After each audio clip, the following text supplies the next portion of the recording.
Merci pour votre accueil. Euh, alors moi, j'ai deux vies. J'ai une vie le jour, une vie la nuit.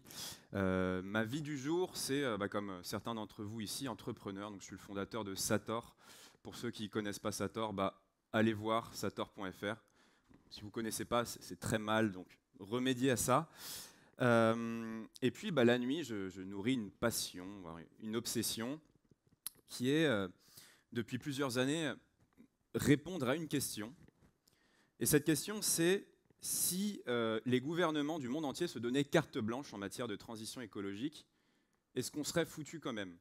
En gros, c'est est-ce que la science nous condamne sur l'aspect climatique? Donc, parmi mes occupations nocturnes, je me fais couler ma tisane et puis j'étrie des articles de Nature et puis je fais tout un tas de produits en croix, de calculs pour essayer de mesurer un peu le taux d'espoir dans l'hypothèse où on se donne carte blanche sur le plan politique. Et donc c'est ces résultats que je vous partage.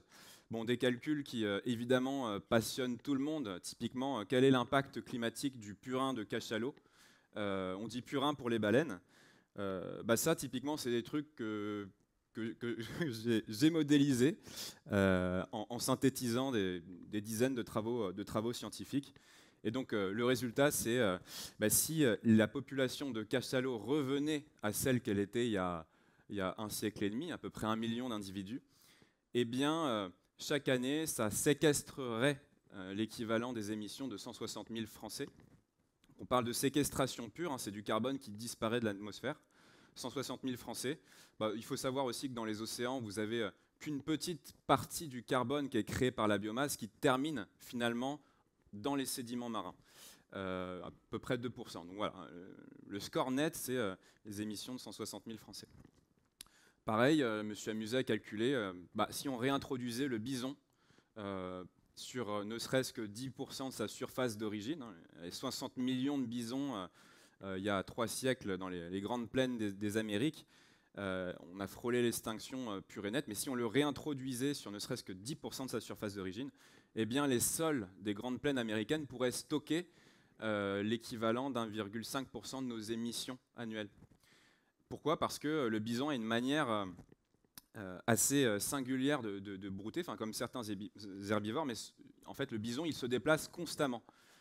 Et en se déplaçant constamment, si vous voulez, il va brouter de manière superficielle les herbes. Quand une herbe est broutée de manière superficielle, elle chope un coup de stress. En fait, elle libère de l'acide gibéronique, en fait, qui est une hormone de croissance. Vous avez votre pauvre petit brin d'herbe comme ça qui se fait ratiboiser et qui se dit oulala, est-ce que j'ai assez de stock en fait en sous-sol, dans mes racines et tout pour repartir? Oui, coup de bol, cette fois-ci j'en ai assez. Donc j'utilise le peu d'énergie qui me reste pour me redéployer, mais surtout refaire du stock en prévision d'une potentiel deuxième coup de stress, d'un potentiel deuxième broutage. Et donc comme ça, si vous voulez, ces variétés de bovins-là, en se déplaçant constamment, eh bien, vont encourager les plantes à faire davantage de racines et donc enfouir davantage de carbone dans la partie racinaire qui la compose. Et donc ça, c'est évidemment très bon pour la fertilité de tout le sol des écosystèmes de prairies. Et d'ailleurs, dans nos forêts, les herbivores jouent un rôle climatique majeur, ça on le sait peu, mais nos cerfs, nos sangliers par exemple, ont un effet nettoyant des sous-bois, quelque part, en mangeant les ronces, les broussailles, avant qu'elles poussent suffisamment pour, de un, créer une matière combustible. Il y a beaucoup des grands incendies, y compris des méga-feux qui sont accrus par le réchauffement climatique, mais beaucoup de méga-feux naissent du fait qu'il y a beaucoup de matière combustible dans nos forêts, dans nos plaines, dans nos zones agricoles, parce que ce travail-là de débroussaillage qui était opéré par les herbivores est moins fait parce qu'il y a moins d'herbivores. Et puis ces herbivores-là, et c'est le cas aussi par exemple de l'éléphant des forêts du Congo, en mangeant comme ça à la fois les arbrisseaux, les broussailles, les ronces, tout ça, vont pousser la forêt à faire moins mais mieux en quelque sorte.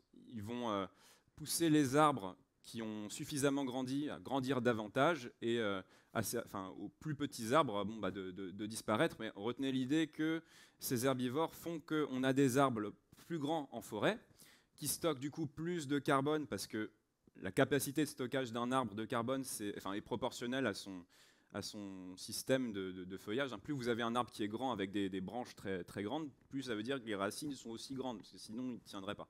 Donc voilà, retenez cette idée-là.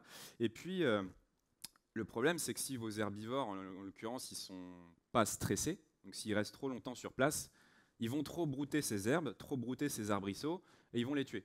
Une petite touffe d'herbe, elle peut repartir parce qu'il lui en reste un peu, elle peut refaire un petit peu de photosynthèse avec ce qui lui reste, mais quand elle est ratiboisée, elle meurt. Donc en gros, pour que ces herbivores se déplacent constamment, nos cerfs, nos sangliers, etc., même les plus grands herbivores, mais il faut du prédateur. Voilà, c'est ce qu'on appelle l'écologie de la peur, la simple présence du loup, du lynx, de l'ours, des autres grands prédateurs, mais vont induire ce stress chez les herbivores qui vont se déplacer constamment, qui vont stresser juste ce qu'il faut les plantes pour qu'elles soient à leur optimum de croissance et leur optimum de séquestration de carbone. Voilà, j'aurais pu multiplier les exemples comme ça. Des chiffres un petit peu rigolos sur l'impact climatique de la loutre de mer, du jaguar, enfin bref, il y en a une flopée, ça sera dans le prochain bouquin. Mais du coup, voilà, j'ai calculé un peu tout ça pour une trentaine d'espèces qu'on appelle les espèces clés de voûte, qui maintiennent la bonne santé d'un écosystème au global. Et du coup, j'ai élargi ça, ces calculs-là, à ces écosystèmes au global, voilà, pour essayer de comprendre si, en aidant nos puits naturels de carbone, sur des bases de biomimétisme, c'est ce que je vais vous expliquer, mais si on aidait au maximum nos puits naturels de carbone, que sont les forêts, les sols agricoles en agroécologie, les zones humides, les mangroves, les plaines, le permafrost, et puis la vie biologique marine. Je vous ai parlé du cachalot, mais voilà, il y a énormément d'espèces. Enfin, plus vous avez de vie dans les océans, plus vous avez de matière organique qui, in fine, meurt et va tomber sur le plancher océanique. Et plus vous avez de matière organique sur ce plancher océanique-là, plus vous avez de carbone qui termine dans les sédiments. Pourquoi ? Parce que en profondeur, il y a peu d'oxygène, donc il y a peu de petites bactéries qui vont refaire du CO2 avec la matière organique. Donc il y a des bactéries qui vont faire du méthane, sauf que ce méthane, avec la pression de l'eau, ne peut pas remonter, ça va faire des glaces de méthane, bref. Tout ça, ça charge vos fonds marins en carbone. Donc la surpêche est un ennemi du climat. Bref. Donc voilà, moi je me suis amusé à calculer si, voilà, le potentiel maximal si on poussait le curseur au maximum de tous ces puits naturels de carbone-là. Et si on le faisait évidemment de manière intelligente, sur des bases de biomimétisme. Dans la nature, il n'y a pas de monoculture d'arbres, évidemment. Enfin, Max vous en a parlé ce matin. Il faut planter des espèces diversifiées, adaptées au changement climatique, etc.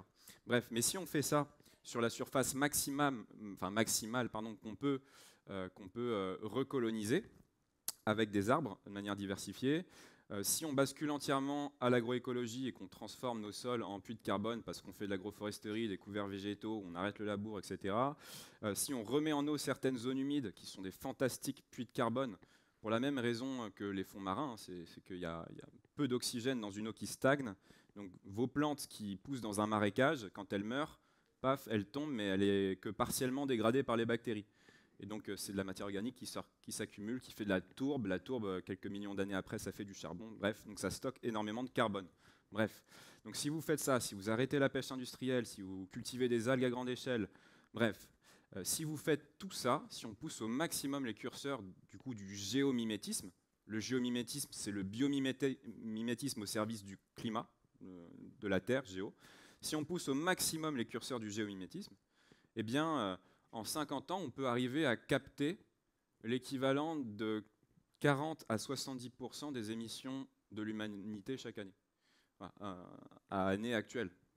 Donc 40 à 70% des émissions qu'on pourrait potentiellement capter, en termes de volume de CO2 équivalent, sur des émissions actuelles, mais on comprend bien que si on fait vraiment la transition énergétique, donc si on arrête de cramer des fossiles, qu'on réduit nos émissions actuelles, ces 40 à 70%, mathématiquement, peuvent devenir potentiellement 80, 100, même 110%. En fait, si on se donnait carte blanche, on pourrait même imaginer, techniquement ça serait possible, que dans quelques décennies, on capture plus de carbone que ce qu'on émette et qu'on refroidisse quelque part, qu'on régule le changement climatique. Donc voilà, ça c'est le fruit de mes travaux, si vous voulez, c'est de dire que la science en tant que telle ne nous condamne pas. Voilà, ce qui nous condamne, c'est l'inaction politique, c'est tout ce que vous voulez. Mais voilà, mon obsession, c'était de reconfirmer ça. Et en reconfirmant ça, en expliquant les mécaniques qui font que les puits de carbone fonctionnent, parce que vous avez les herbivores, les carnivores, les machins, une diversité de plantes. Bref, en expliquant tout ça, l'idée c'est évidemment de faire comprendre au pouvoir public qu'on n'aménage pas un territoire n'importe comment, faire comprendre aux entreprises que quand on a des parties prenantes sur des puits naturels de carbone, on ne fait pas n'importe quoi, enfin bref, voilà. Mais mon objectif c'est de créer de la frustration. Pourquoi ? Parce que pour moi, la frustration, c'est le talon d'Achille du capitalisme, enfin du néolibéralisme dans sa forme actuelle, dans le sens où ce système a besoin d'individus qui ne supportent pas la frustration. Parce que du coup, c'est des consommateurs qui consomment sans autofiltre et sans... voilà. Donc tout est fait, si vous voulez, pour qu'on supporte le moins possible la frustration, qu'on soit des consommateurs sans limite et sans filtre. Et du coup, moi, je me dis que l'objectif, politiquement, ça serait de dévier cette frustration-là sur un monde post-combustion fossile, un monde évidemment régénéré et où on aurait fait tout un tas de réformes politiques, sociales, écologiques qui feraient qu'on serait plus heureux, évidemment. Mais voilà, dévier cette frustration-là pour en faire une frustration positive, en fait, utiliser le talon d'Achille du capitalisme pour un monde où on aurait ces puits naturels de carbone qui seraient aussi facteurs d'adaptation du territoire d'ailleurs, mais qui donnent envie. Voilà, je vous remercie.